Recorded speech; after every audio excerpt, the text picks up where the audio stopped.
watching the crowd in the hall. But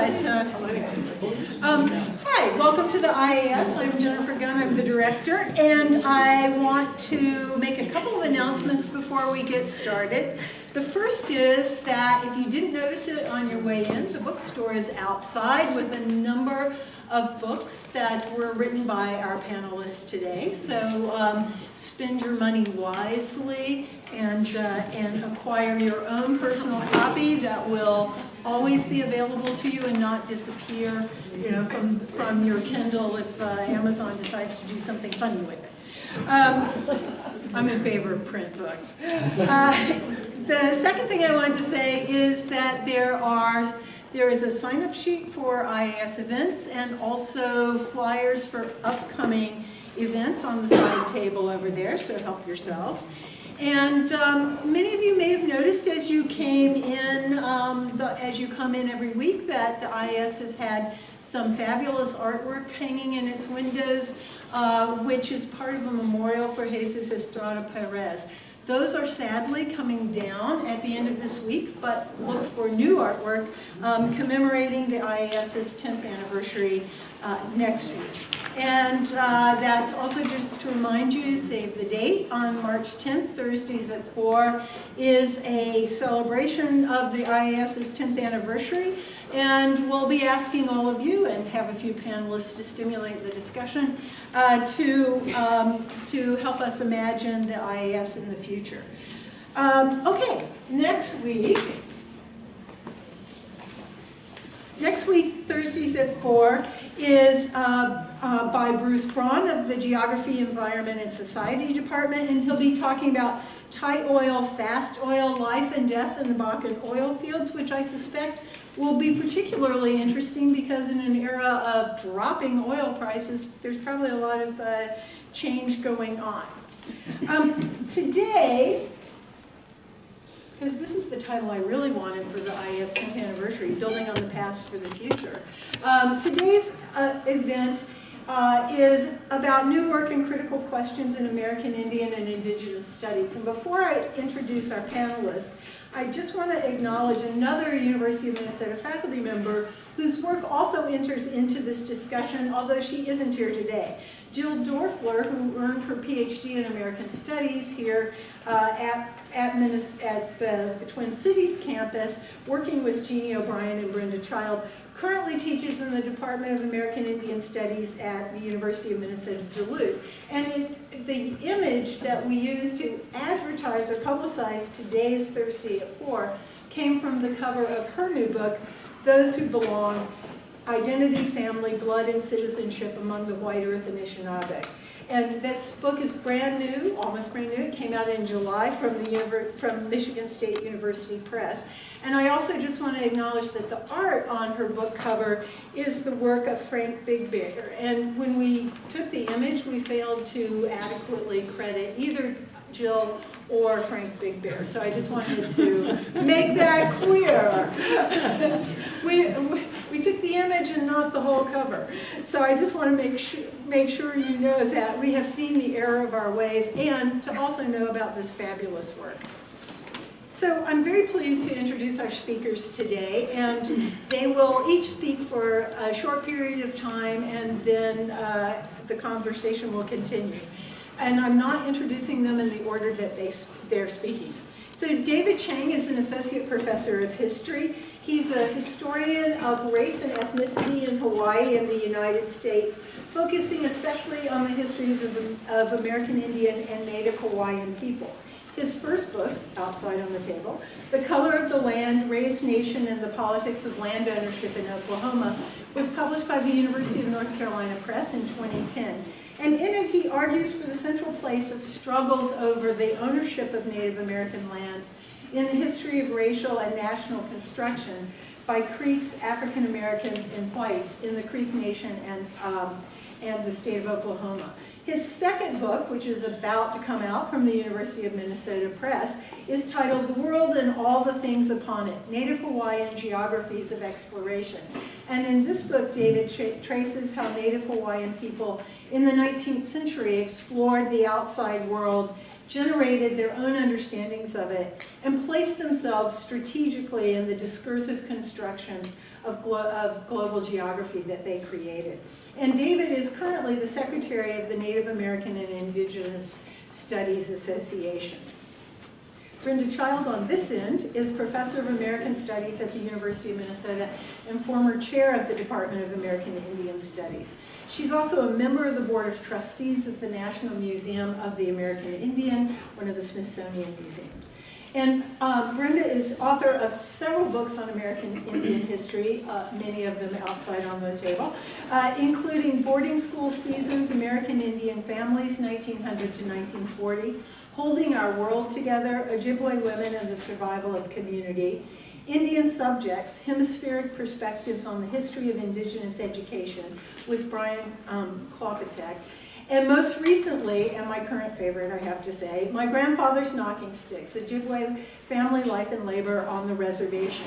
And this includes part of the history of her own family and memoirs of her family members because she was born on the Red Lake Ojibwe Reservation in northern Minnesota and is a citizen of Red Lake. Jeannie O'Brien on the other end, White Earth Ojibwe, is the Distinguished McKnight University Professor in the Department of History at the University of Minnesota, and one of a series of co-editors of, most recently, Why You Can't Teach U.S. History Without American Indians, which came out in 2015 with the University of North Carolina Press, also on the table outside. She's the author of 4 books and numerous articles in American Indian history, and she's also the co-founder and past president of the Native American and Indigenous Studies Association and the past president for the American Society for Ethnohistory. With Robert Warrior, she's also the inaugural editor of a new journal, Native American and Indigenous Studies. She's a member of the Board of Trustees for the Cobell Scholarship Fund and was selected in 2014 as the American Indian Historian Lifetime Achievement Award by the Western History Association. So without further language from me, welcome to today's panel, and I'll turn it over to David.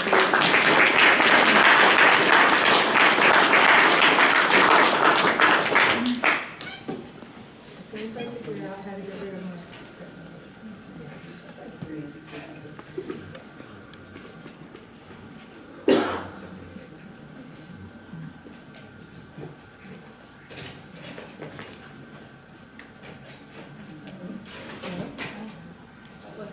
This is why I'm not doing this. Yeah, probably the reason I shouldn't be doing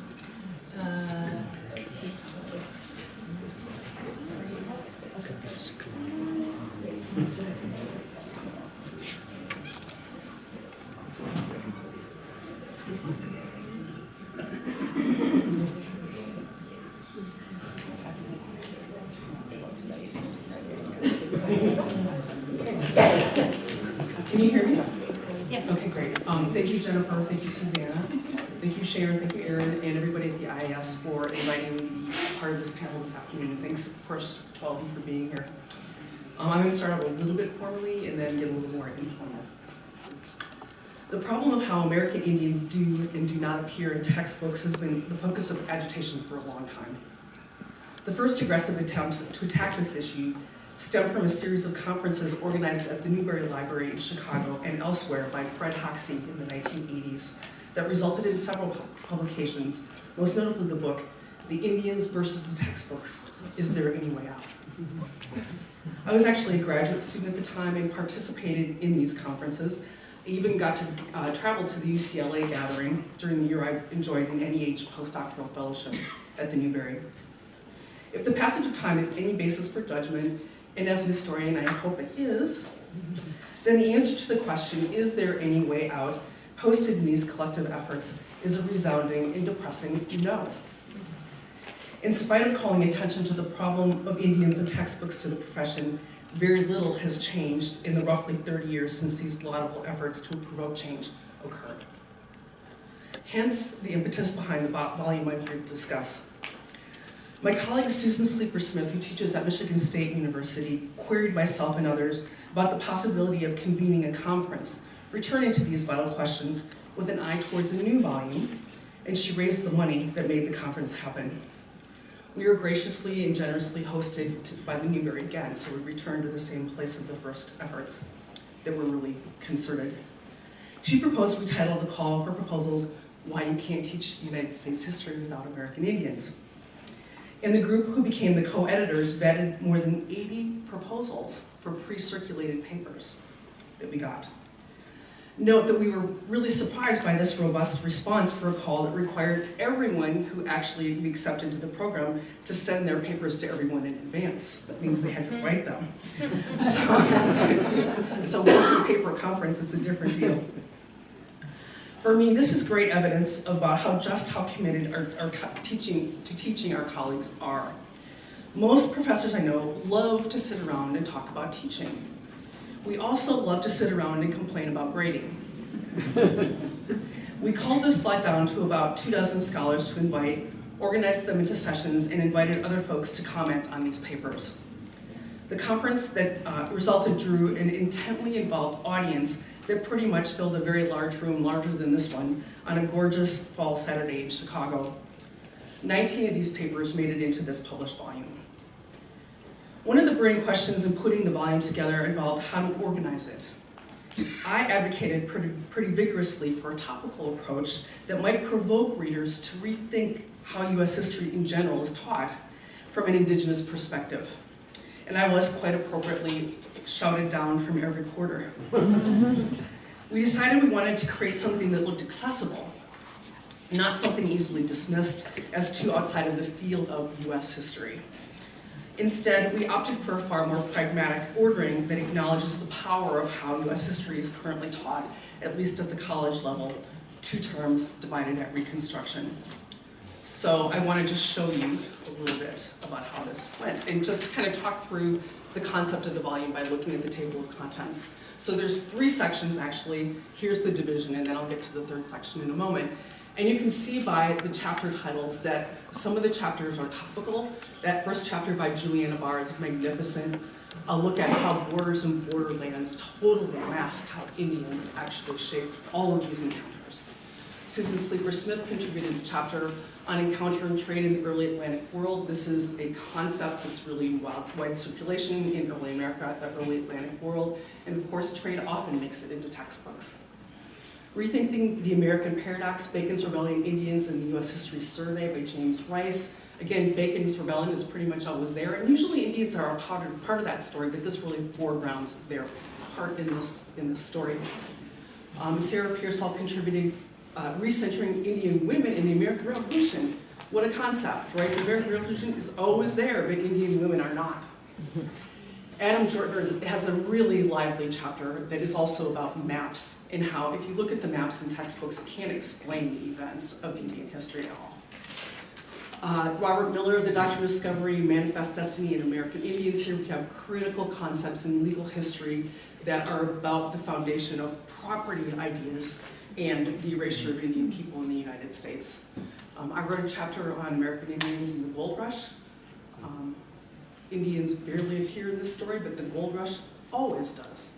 And they really need to appear because they're central to that story. Paul Conrad on slavery in American Indians, and a very important theme. And Scott Manning Stevens, another co-editor, American Indians in the Civil War, which is actually a lot about the Dakota War of 1862. Since 1877, Indian Warfare in the West by Jeffrey Ostler. Of course, Indian warfare is frequently a part of these narratives, but what Jeff does in this wonderful chapter is to foreground what he calls Plan B. Plan A being civilization and encompassment for American Indians, and Plan B in his new project, which is going to be a book, is genocide. Philip Round talks about America's Indigenous reading revolution, again, a way to think about how Indians are always a part of the story of this country. Working from the margins, documenting American Indian participation in the New Deal era. I mean, if anybody knows anything about Indians in the New Deal, they should be part of the textbooks, and yet they frequently are not. John Lakaitis says, let's talk about self-determination alongside civil rights, 2 really different ways of thinking about Indians and other minorities, especially African Americans. In U.S. history, David Beck and Rosalind Clear on urbanization, an important story in general, and Indians being a part of that story, of course. Jacob Betts brings American Indian religion to 20th century U.S. history, And Andrew Needham brings the story of energy and post-war consumption. He actually just published this book. It's winning all these awards. It's really wonderful. And then a final section looks at how can we really kind of recast the narrative in general. So this is where I wanted to start and how I wanted to structure everything. But here's a taste of it. Margaret Jacobs and her student Mikhail Ekstrom have a chapter on settler colonialism as a framework for teaching American history. Chanina Lomoema, federalism, native, federal, and state sovereignty. You can talk about these things and should all together in talking about US history. And then finally, Chris Anderson contributes a chapter on global indigeneity, global imperialism as a way of gesturing towards the story of global indigenous studies. So that's the basic structure of the book. A few final words on the volume and its connection to the earlier Hoxie-inspired effort to change narratives of US history with Indians at the forefront. The volumes produced out of each of these two Newbery initiatives suggest subtly different approaches, I think. In the Hoxie volume, Indians versus the textbooks, is there any way out, just to remind you, we have a careful and important dissection of the problem of US textbooks, US history textbooks in particular, and a landmark achievement in spite of the fact that not enough has changed since its publication. We collectively thought of why you can't teach US history without American Indians as more insistent and more aggressive. And we consciously constructed it as a practical tool, in some senses, for teachers at many levels to use to transform their own approaches in the classroom.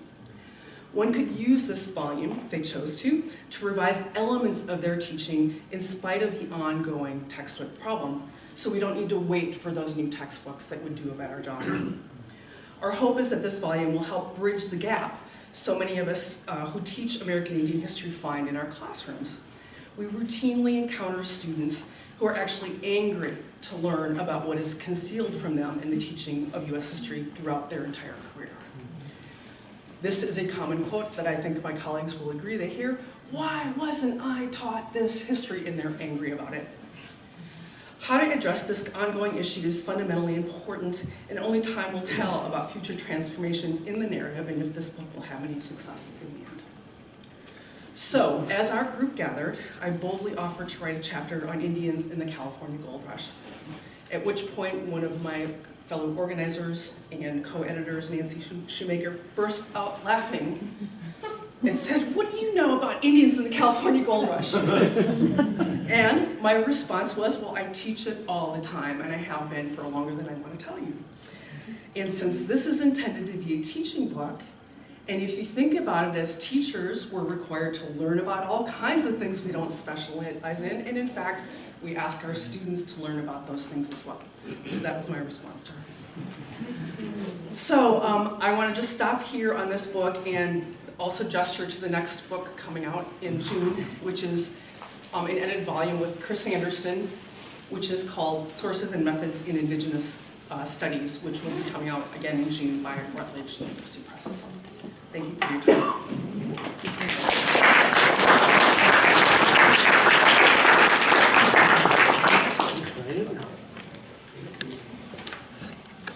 I don't have slides, but I want to be able to see everybody's face, so I'm going to stand up anyway. It just seems more, it's friendlier to see everybody.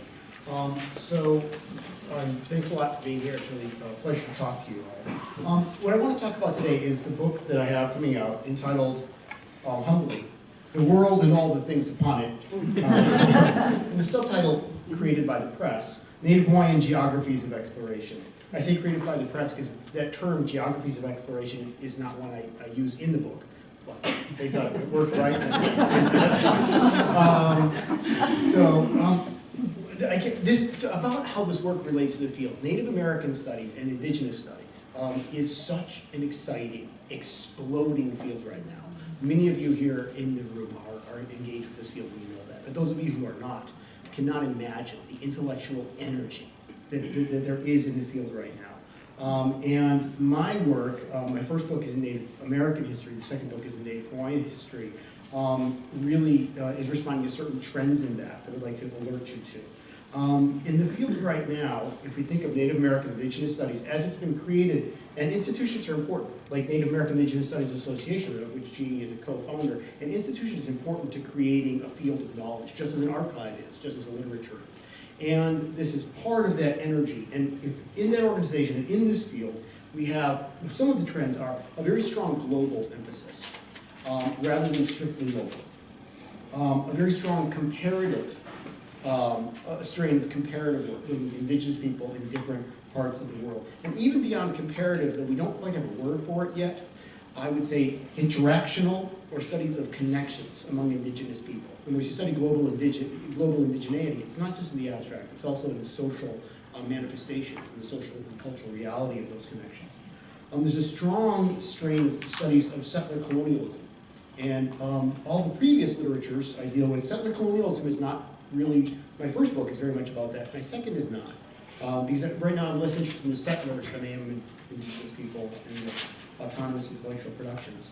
And then finally, in Phil Brown's work, brought up by Jeannie a moment ago, the study of text and intellectual life. What can you do from indigenous text? So this is where this field is. And I entered this field after my first book, wanting to do Native Hawaiian history. And in Native Hawaiian history and Native Hawaiian culture, it's very important to work from one's own responsibility, which is known from one's own position.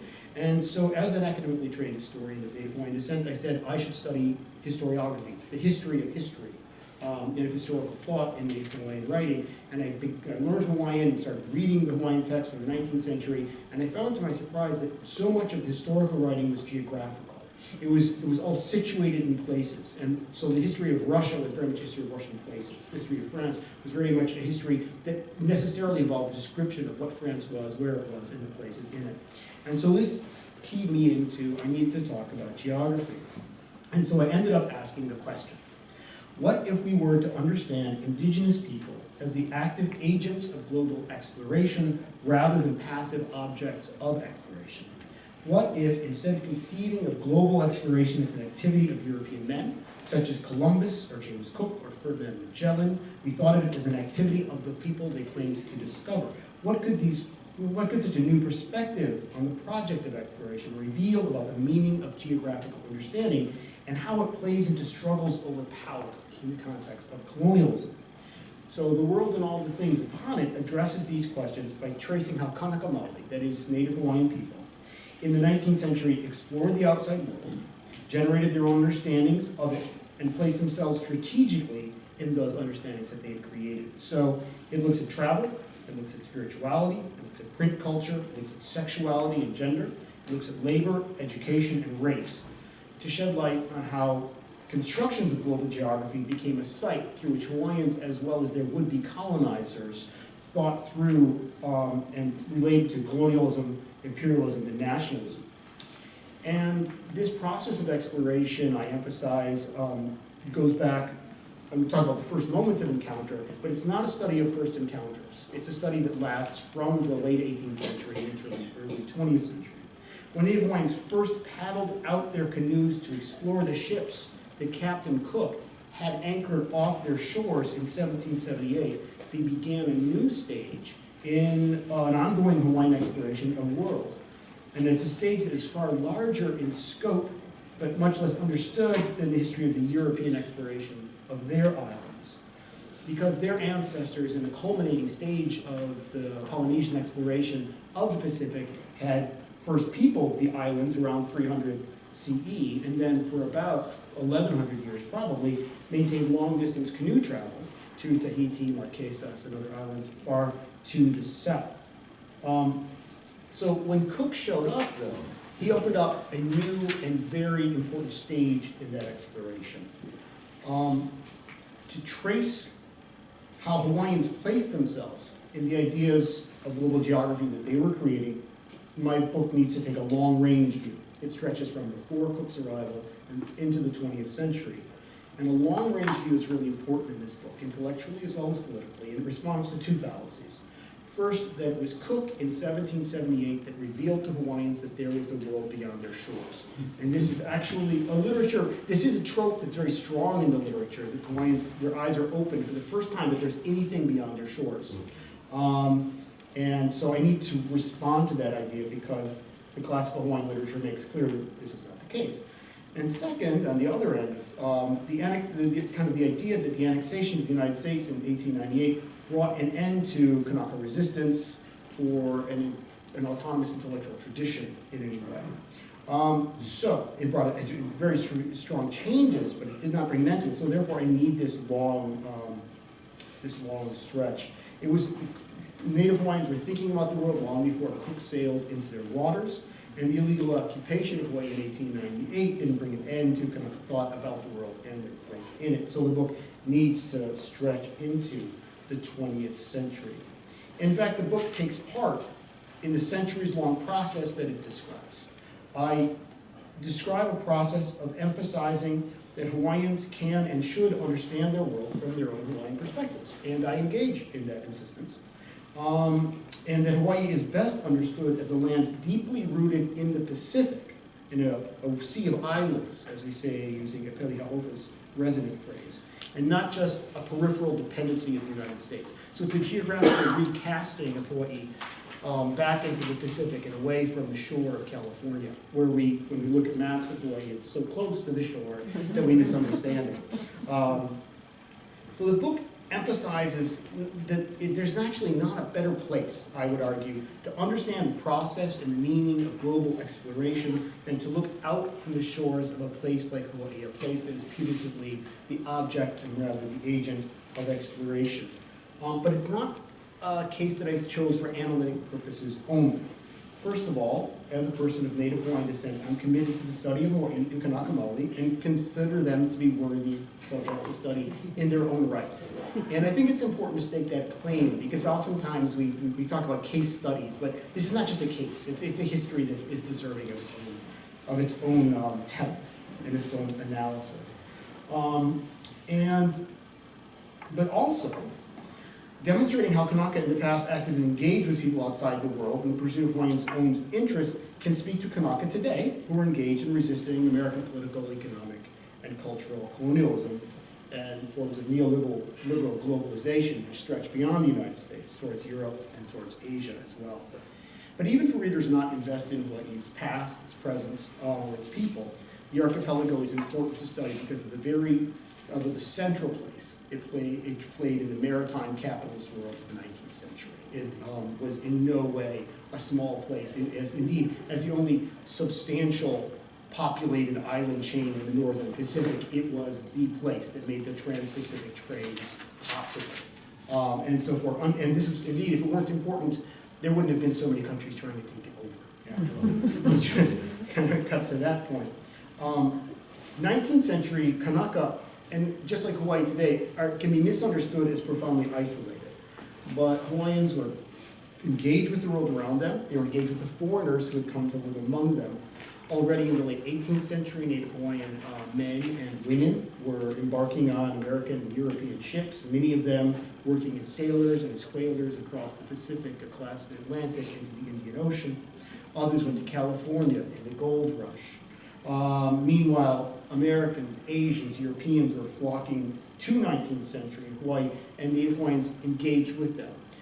And while my book is a book about exploration, it's a social history of exploration. It's a social history of ideas. And so therefore, it's not a study of extraordinary individuals.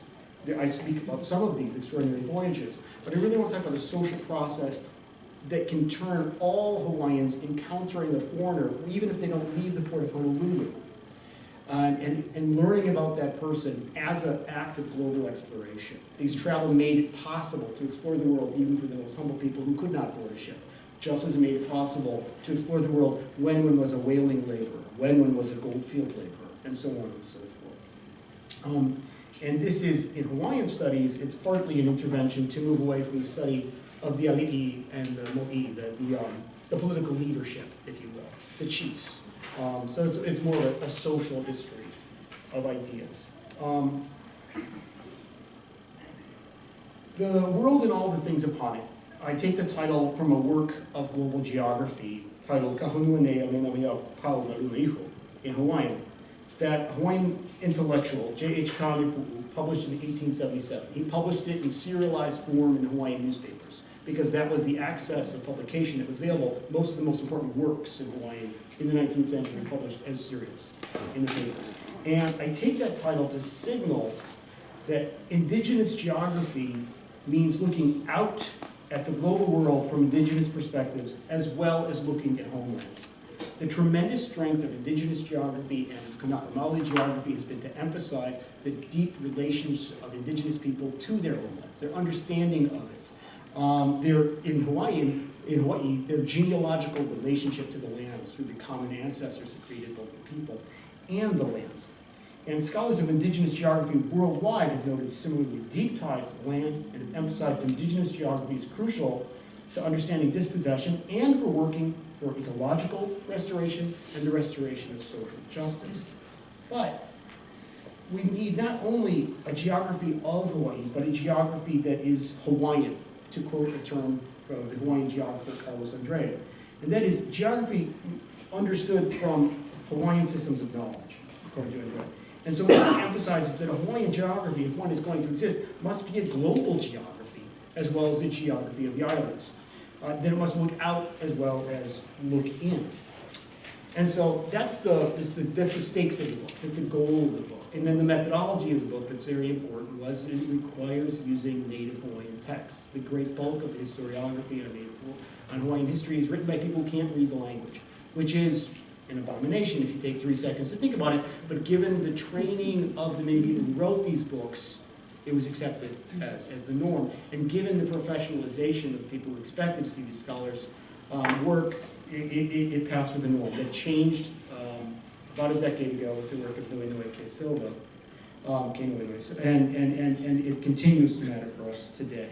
So the book does, just to go through chapters really briefly, it's a 7-chapter book.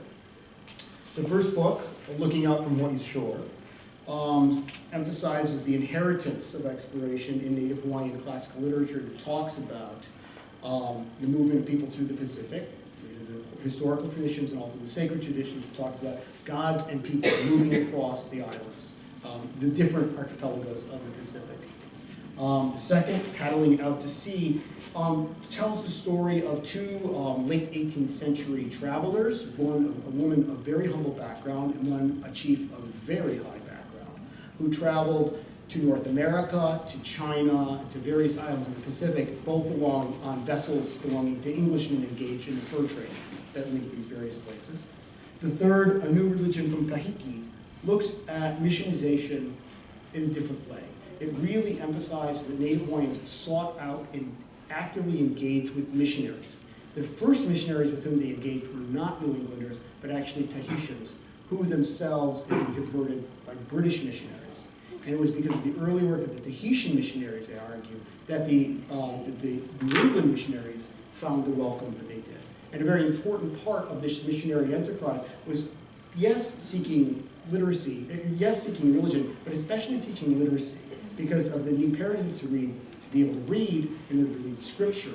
Literacy was a focus of missionization, and there was a very strong embrace of literacy by Native Hawaiian people, who took it and made it their own, not a foreign technology, but their own technology. The fourth, more than all the things upon it, looks at how geography was taught in the kingdom schools, in the schools of the Hawaiian kingdom. And it emphasizes the common schools, not the more famous schools, especially the Kamehameha school, which comes later, but also the schools that were meant to train the chiefs, but schools that were training commoners. The fifth, Hawaiian Indians and Black Kanakas, looks at the racial trajectories of Kanaka laborers abroad in North America and how they entered into Native Hawaiian and African American communities and the place that they occupied, the ambiguous places that they occupied. The sixth, Bone of Our Bone, emphasizes the geography of sacred power and how talking about geography in the world was very much about talking spatially for Hawaiians, and whether their land was a land that was sacred or whether the Holy Land was a place called Palestine, and how or whether the Holy Land could have been New England, from which so many missionaries came. And the seventh, We Will Be Comparable to the Indian Peoples, studies how Native Hawaiians thought about American Indians over the course of the 19th century, and what that tells us about how they thought about their place in a world that we now call an indigenous world, a global indigenous world. So that's the trajectory of me into the book and the trajectory of the book. And it's going to come out in May, and I'm very excited about it. And now I have to come up with a new book. unfortunately. But one thing I learned from this is I really want to do a book that I love. This book happened pretty fast for me and happened pretty well for me because I just loved it, you know, every minute of it.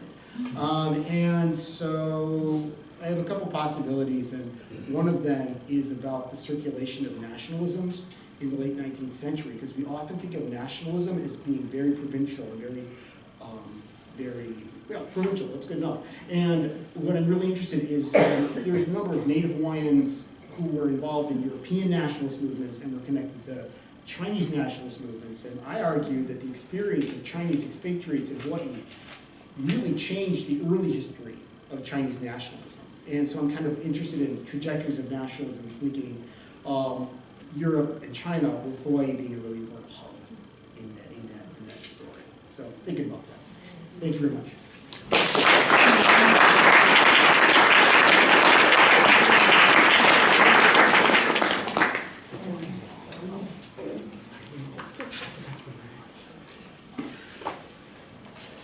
Thanks so much. It's nice to be here with all of you, and thanks to IAS for this opportunity. David's comments make me really happy that we're all going to Hawaii in May. So our next meeting, our upcoming meeting of the Native American Indigenous Studies Association is in Honolulu. And in fact, a lot of our grad students are, some of them making their first trip to Hawaii. So we're very pleased about that, as you can imagine. But also, I was just thinking that, you know, last evening was actually the first opportunity I had to go through the NASA program. And I was trying to scan it quickly, and it took me an hour and a half to quickly scan the 36 pages of the program in Hawaii. And it was amazing to see the participation across the Pacific. And it's just, you know, there's an energy about this organization and this meeting that's really quite spectacular. And I agree, I give credit to Jeannie always for having the wisdom to kind of think about this idea of bringing us together, which we did a number of years ago at the University of Oklahoma. And so this is kind of what has resulted. Also, I just want to say how nice it is to be here with these two people. And even though we have dozens and dozens of wonderful colleagues across North America, the Pacific, and other regions, these are two of the best people to work with. I agree with the comments that David has made as well about how our field is being shaped, right? It's increasingly global, comparative, and I forget what that other word is that you use. Interactional? Interactional or whatever. And I'll just kind of briefly mention, I just want to talk a little bit about, keep my eye on the clock, a couple of the new books that I've recently published. And one of them is kind of published by this, almost like a boutique-y kind of scholarly press, the School of American Research Press down in Santa Fe, New Mexico. And it's sort of, that book sort of resulted in it, and it tried to take more of a comparative look at the history of Indigenous education, because I started out my career kind of writing about Indian boarding schools in the United States. And so there's been this kind of like first wave of literature that came out in the US and Canada, New Zealand, and other places, kind of talking about Native Indigenous peoples and their experiences of school, and often the focus was on the boarding school as an institution. And I started thinking a little bit differently, or maybe this book sort of evolved from a great experience I had here in Minnesota when a fabulous student showed up for graduate school, Brian Klopotek, who was going to do research into federal recognition issues and Louisiana tribes as his dissertation topic. And I learned so much from being able to have him as a student, a really incredible scholar. And, but one of the things he did with this book, he was kind of writing about federal recognition issues. But he had this incredible chapter in his dissertation that was about the experience of several groups of Choctaw people in rural Louisiana. And these were people who were not federally recognized. And so they were kind of left out of the federal purview, and they never went to boarding school. And so their story of education was so different than what had unfolded here, you know, in the Great Lakes, the Northern Plains, the Carlisle story that we're sort of more familiar with. And so that kind of got us thinking about, wow, Indian education under Jim Crow was really different, right? This is a very different narrative. I wonder what else is out there. So we brought together a group of primarily and mostly Indigenous scholars down in Santa Fe a few years ago, and we brought people in to talk about regions that we considered understudied areas. Hawaii, we thought of maybe at that time as being understudied, but it's not really so. It's kind of flourishing right now, but Alaska, I still consider a very understudied region of Native North America. We included scholars writing about Latin America as well, and some of you know Bianette Castellano, our colleague here. She wrote about Yucatec Mayans who went to boarding schools in the 1960s who loved it because their alternative was to labor at a very early age, right? So that book kind of evolved, and we're happy with it, even though it's published by, like I say, this kind of small press down in Santa Fe, New Mexico. In contrast, my other recent book, My Grandfather's Knocking Sticks, Ojibwe Family Life and Labor on the Reservation, is a very local story, and thanks to the students who read a little bit into this in Susanna's class this semester. That book began a while ago, and I was especially interested in questions that kept kind of coming up for me, especially in relationship to gender, and why it was that certain kinds of work was performed one way, done one way before reservations, and seemed to be done very differently after the creation of reservations. And my favorite example of this is the labor of harvesting wild rice, which historically was women's work, which I didn't really fully comprehend, because when I was growing up, my mother had, hence the title of my book, My Grandfather's Knocking Sticks, right? And so grandpa, and my grandfather didn't speak English. He was born in the late 19th century. He spoke Ojibwe. I couldn't imagine anything more traditional than that. I came to realize during the course of my research that he's probably the first generation of Ojibwe men to actually harvest wild rice. So what I thought represented tradition was in fact innovation in people's survival on reservations. Anthropologists had always referred to this as family labor, and I started looking at the historical documents, and I thought, 600 women out harvesting rice together in late summer is not family labor. The men were somewhere else. They were off doing, they were hunting, they were doing other things. And so I started to, something that I thought I knew a lot about, right? I'm Ojibwe. I know about ricing, right? This is our sacred food. And I realized I knew very little about kind of the long history of that sort of labor. My project shifted a little bit when I got towards the end. What I thought was the end of this book. I was interested in the labor history of fishing, because we had a fishery cooperative up on our reservation at Red Lake dating from the time of World War I. I was also interested in looking at certain kinds of labor that that labor historians of the US didn't think of quite in that same frame. I was interested in the work of healers on reservations, especially women. And I ended up writing this chapter that I enjoyed very much, which was about the history of the Ojibwe jingle dress, which has a strong association with healing. And I came to appreciate, after looking through historic photographs, that I couldn't find a single photograph of what you would call a jingle dress before circa 1920 in collections in the US and Canada, because it evolved here in the Great Lakes. And I started to appreciate that tradition, which is very important to us in Ojibwe communities today, is probably somewhat of a new tradition that evolved around the time of the great influenza pandemic of 1918-19. So those were some of the things that I wrote about in the book, but my project then kind of shifted somewhat, because I was up on my reservation at Red Lake, and I'd been invited to a meeting to talk about the only historic building we have in our community, which is the old Indian Agency BIA building, dating from the 19th century. And one of my cousins works up there in one of the BIA programs still existing on the reservation, because the tribe's taken over most of that work in recent decades, which is a good thing. But my cousin Roxy said, Brenda, have you ever been in the vault room? It's like, what the heck, the vault room? And I you know how when you're a kid you explore buildings? I kind of vaguely remembered the vault room. It had like an old bank vault door, right? And we went in there and started looking around, and I'm such an idiot for a historian.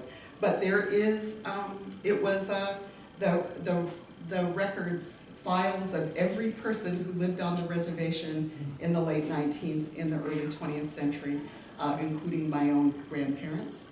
And so I simply went in and plucked out their files. And what I thought was going to be a nice introduction to this new book on Ojibwe labor, about trying to remember stories, talk about my grandfather and my grandmother and their working lives, turned into these 2 chapters because suddenly I knew all sorts of things about them I didn't know. And let me tell you, you don't know very much about your grandparents. Because there was a lot I learned that I was kind of stunned. So the book became a sort of hybrid, part family memoir and then a broader history of Ojibwe labor in the first half of the 20th century. My wonderful editor, Ann Regan, is sitting in the back. She suffered through this with me. But I wrote about the story of my grandparents and their lives together. I discussed aspects of American Indian life that government bureaucrats, I could tell from those, the vault room, found very offensive. They didn't like Indian people having sex. They really wanted to try to regulate that quite a bit and try to control it as much as they could. And then, so that was interesting. I came across letters, right, where the Indian agent wrote about my grandmother's first 2 pregnancies. And this surprised me, the level of kind of intrusion, I guess I would say. And then I wrote about maybe complicating the picture somewhat by describing some activities on the reservation that were taboo, not just among the Indian agents, and outlawed not just by government authorities, but also by tribal law. And that's the ban on alcohol, which exists until the present day on my reservation. In fact, last year at Red Lake, we all voted again about whether we should have alcohol way up at our casino, up on the border of Canada and War Road, Minnesota, and we voted it down. Most people citing our 19th century hereditary chiefs who were opposed to alcohol, but for reasons very different than kind of life today. Anyway, so this discussion is still going on. But in the course of my explorations in the vault room, I learned that my grandmother was a reservation bootlegger who was also once arrested, and I found her court transcript when she went before the tribal judge. So here's my like 30-some-year-old grandmother speaking to the judge, what he says to her, what she says back to him. And that was really interesting to me. And I guess I would say, you know, I didn't know this when I was a kid. Maybe she was a semi-retired bootlegger by the time I was, in the 60s and that sort of thing. So that was sort of a bit of a revelation to me. But all of this kind of led to my current project on, so I'm on sabbatical this year. This is the other nice thing that happens after you write your books and all this, you get some time. But I have a new project. And the way I would describe that is it's about surveillance, the ways in which Indian people, and think of, you know, my tribe, Red Lake in northern Minnesota, I always describe it to people as the largest Ojibwe place in the United States and Canada completely owned by its original people, right? We did not go through the allotment process. We still have communal ownership of property.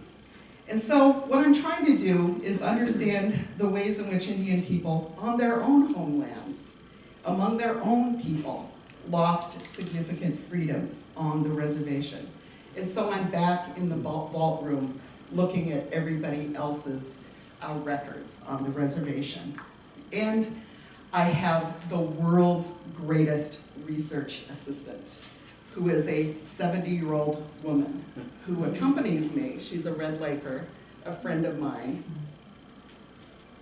And every time I go into the vault room, she says, I'm retired now. Can I come with you? I can help you out, you know.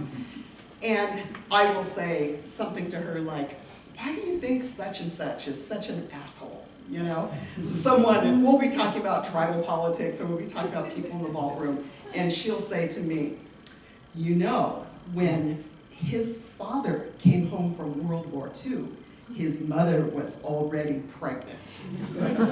And so I can say anything, and she can say these complicated, I mean, Ancestry.com is nothing compared to knowledge. Census records pale in comparison to her intricate knowledge of people in the community. And so it's really fun to be in the vault room with this person who knows so much. And she helps me sort through things out. But what I'm finding as I go through the vault room are some very difficult stories, and stories that in some ways I don't know what to do with right now. And so I'm just gonna keep on working in there to see, but I love the experience. I'm very much a historian who loves to go into archives and find especially documents written by Native people where they're telling something about their lives. And I realize that's how I work. I've come to appreciate this about myself after all these years, that it's really the small stories that I love so much. And I can't see the big picture until I get the small stories sorted out. And I'll just give you one example, which is sort of sad, but it's very sad in fact. So I was reading the story of a long report, an interview done with a 9-year-old boy who had witnessed the murder of his mother. He tells his story. It's just remarkable. He talks about coming home from school one day, and I think it's getting cold, but it's not winter yet. So he comes home from school. He's 9 years old. No one's home. So he goes down the road to see his relatives and to see neighbors and ask where his mother is, if she's there. She's not there. So he goes to bed, puts himself to bed that night, and his parents, his mother and her boyfriend, come home, and they have been partying. They've been out drinking. They have a fight, and he sees his mother murdered. And so he tells this really incredibly tragic story. And I think, what do I do with this as a scholar? What do I do with stories like this? And I'm still trying to figure it out, but we still have immense social problems in my wonderful community. You know, we have a lot of problems. And I sort of wonder, as a historian then, do I leave that alone? Do I come back to it? How do I fit it into the story? And I think that maybe I'll try to do something with it, because my first book was about children. It really was about Indian children facing difficult circumstances when they attended federal boarding schools. It was really about the strength of Ojibwe family life that kind of persisted throughout those years of assimilation. And so I think maybe I can write about this story if I do it from the perspective of this boy. So that's what I've been up to on my sabbatical. So thanks for listening.